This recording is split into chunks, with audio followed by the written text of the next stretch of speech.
Hi! Hi guys! Good morning! Welcome to Seoul! Welcome to another vlog. Salamat ulit sa inyong pagbisita. This is my day 2 in Busan. So, kahapon, nag-ano lang tayo. Yung Blue Line Sky Park. So, may vlog ako nun. Ito na yung the following day. So, ang agenda natin for today is Gyeongju Tour. Day tour, day trip, booked through Klook. So, 1,000 plus lang siya. So, paalis na rin ako in a bit kasi yung meeting point is sa Busan Station, exit 2. So, 9:30 yung departure natin. So, hopefully, balik kami ng aga kasi hahabulin ko yung Gundam base sa may Somyon. May pinapabili kasi yung brother ko. So, to those of you who are looking for Gundam builds, yan. May Gundam base sa Somyon exit 2. Lakad lang kayo dire-diretso. Samjin Tower. Something like that yung tower niya. And meron din dong Pop Mart. So, doon din ako nakabili ng mga Skull Panda sa Neronos.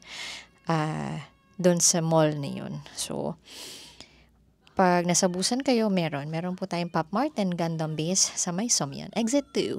Okay? So, yun lang naman guys. Balikan ko kayo. Punta na akong Busan Station. Bye! So, we're out and about! Annyeong everyone. So, fit check muna tayo. Yan, kita ba? Parang hindi siya full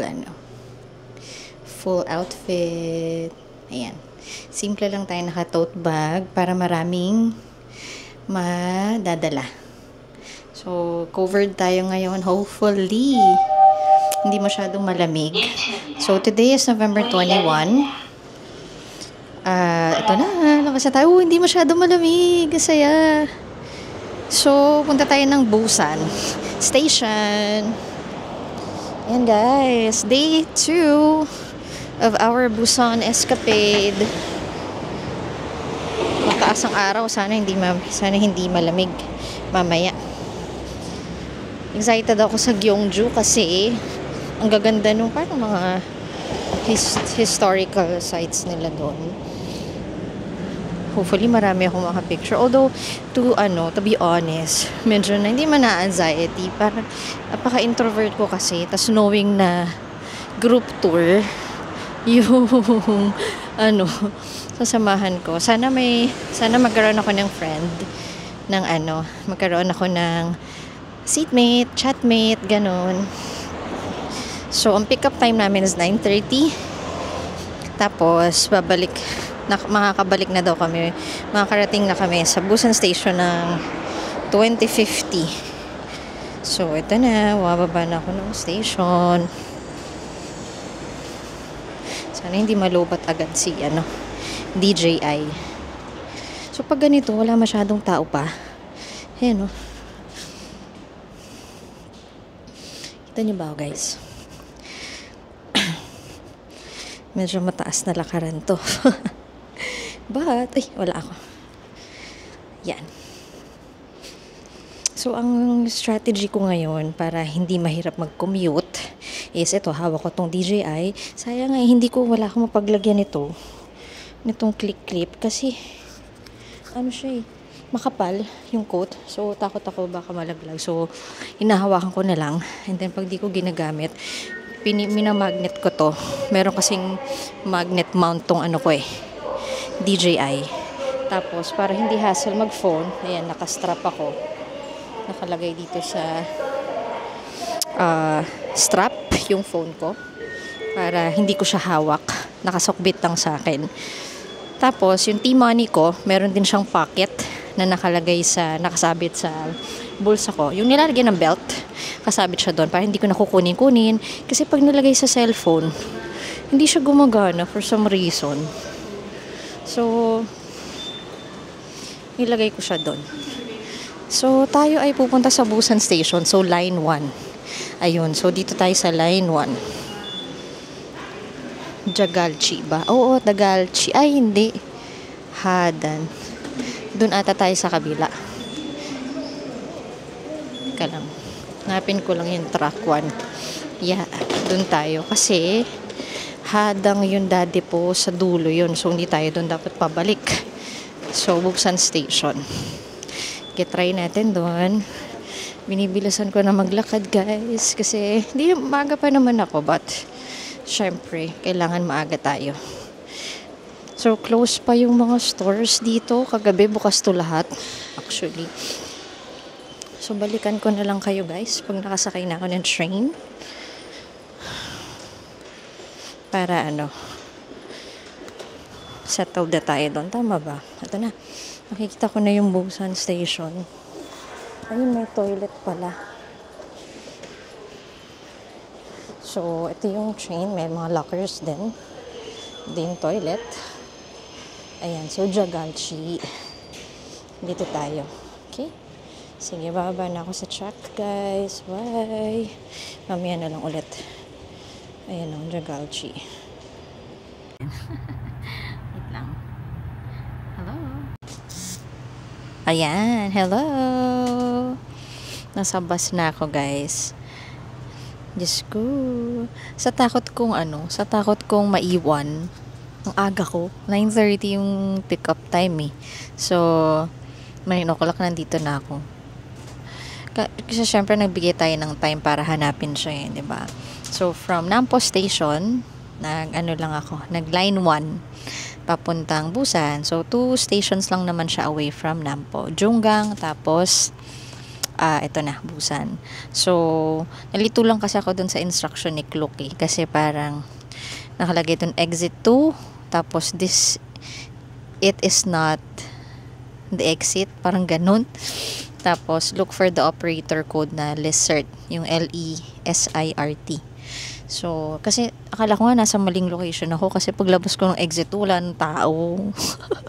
Buti na lang may mabait na adjushi. Nagpark siya dito rin sa tapat ng Opera Prima Wedding na building. Tapos, friendly naman siya. So, tinanong, kasi nakita niya siguro naghahanap ako ng kung ano. Tapos tinanong niya ako, sabi niya, where are you going? Sabi ko, I'm looking for our cloak tour, something. So, andito na yung tour guide namin. Her name is Katerina. I'm excited sa magiging tour na to. Hopefully, marami akong matutunan about the trip. And sana yung energy ko maglas hanggang mamayang gabi. Sobrang yung tulog ko, guys, hindi ko alam. Hindi siguro ko comfortable matulog na hindi kasama yung asawa ko. Kasi first time ko to eh. First time kong matulog sa hotel in a foreign country na ako lang. Siyempre kakaba-kaba ako. Baka may pumasok. Mga ganun. Diyos ko, Lord. Siyempre mga mumu. Ganun. Kailangan talaga siguro. Hindi kasi siguro naging factor yung yung kape na ininom ko kahapon sa may Blue Line. Inubos ko kasi Americano yun eh, ang dami ice Americano, parang siya medium yung size niya, sobrang dami, kaya siguro ang hindi pa nakalma yung yung sistema ko, pero it gave me the energy maglakad-lakad kahapon. So yun lang, hanggang pagtulog hindi pa rin ako masyadong pagpagoda, unlike nung first day ko talaga dito. Ayun lang naman, guys. So I'll provide as many tips that I can para pagpupunta naman na kayo dito. So by the way, 1,713 pala yung tour namin na to, day tour. So yung itinerary pakita ko sa inyo saglit, hindi ko kabisado eh, may cheat sheet tayo. Buksan muna natin yung phone. So, ayan. Yung itinerary natin from our departure place, which is ito. Una nating pupuntahan is yung Bulguksa Temple. So, 1 hour and 20 minutes na tayo. And it's a guided tour, no? So, this place now is for cherry blossom, March and April. Good morning! And next is yung Gyeochon Traditional Village. Yes! Yes. That's why I wore this. Are you from Philippines. Korea also? No, I'm from the Philippines. Who? Philippines. Philippines. Yes. I'm from Malaysia. Oh, Malaysia. What's your name? Kuala Lumpur. Kuala Lumpur. Yeah. It's nice to meet you. Kuala Lumpur. You know Kuala Lumpur? Yeah, I haven't been there. Never been there, but you know. Yes. Huh? Okay, thank Yeah. you. Ayan, chika pa tayo kay Adjushi. But she is a Malaysian, no? So going back, next on our agenda is Gyeocheon Traditional Village. Ang ganda nito, para siyang mga Hanok Village.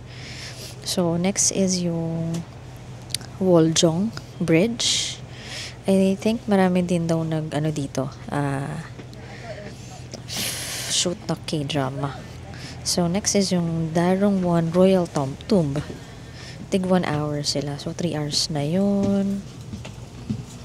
Next is yung Hwanghidan Hill. 1 hour din. So dito na ata magdi-dinner. And then yung last is yung Donggong Palace and Walji Pond. 1 hour din. So 2050 mag-return na kami. So unti-unti na napupuno ang mga slots. So, tuwa naman ako kay Adjushi. He is from Malaysia, Kuala Lumpur daw. So, yeah, it's true na I haven't been to Kuala Lumpur, no. Hopefully, makapunta ka doon one day soon. And medyo old na siya. I think he's past 60. So, solo traveler din ata siya. So, gusto ko ganun din ako. Mag-travel ako. Yung solo. Kahit matanda na ako. So, kailangan ko talagang mag-exercise. Dapat di ako tamarin. Sige lang guys, balikan ko kayo mamaya. Bye! So one day he met a monk and asked him, what should I do to make it? And the monk told him that you have to build 2 temples. The first one is for your previous life parents. The second one is for your parents. If you do that, they're going to become your future life parents and bring the money back to you.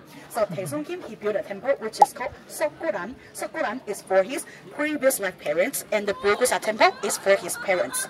But actually, it's a pity that before the temple was done, Taesung Kim, he passed away. So did he bring his money back?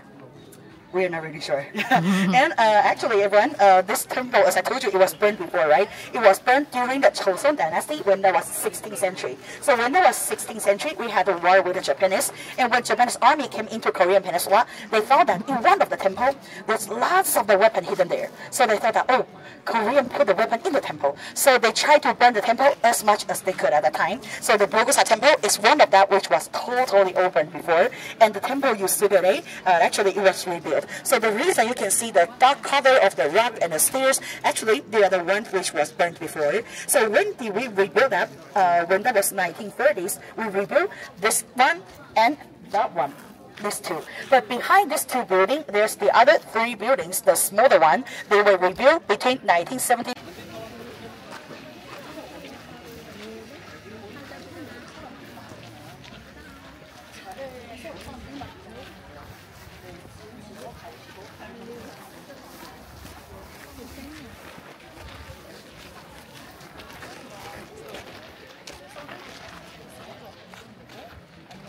Very cute video. Yes, very cute. Yeah, very small. It's called DJI.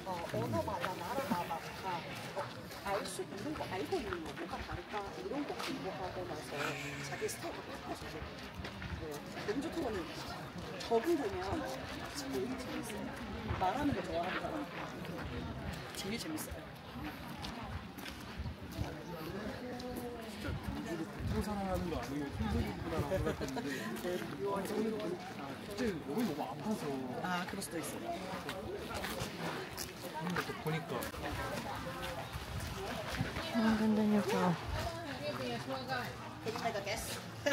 How long do you think Ang ganda.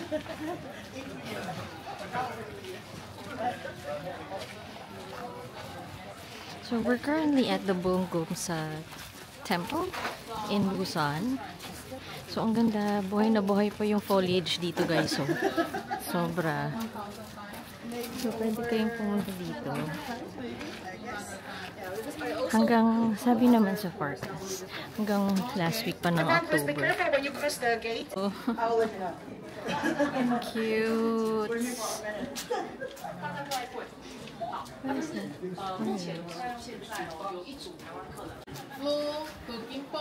Together.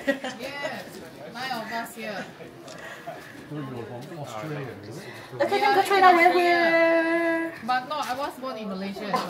Don't run. Don't worry.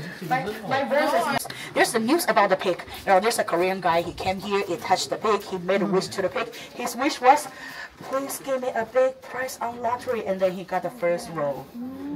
So everyone take a try, and I will wait for your good news. Okay. So let's go this way. Let's line up. I'll let you know. Yeah.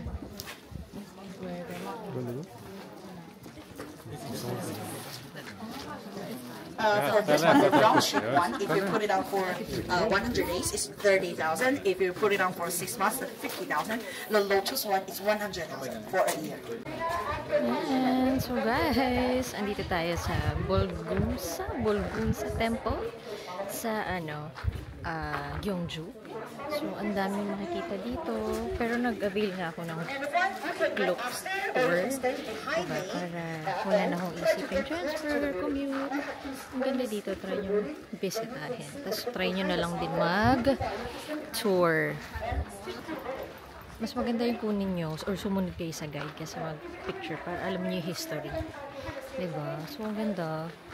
Balik ako mamaya, guys, ha? Mahanig lang ako sa tour guide para machika ko sa inyo later. Bye! Pakita ko sa inyo, guys, yung Buddha from Silla Dynasty. Sabi ng tour guide namin. Ito siya. Kita nyo, guys. Madilim. I'll post na lang yung picture niya.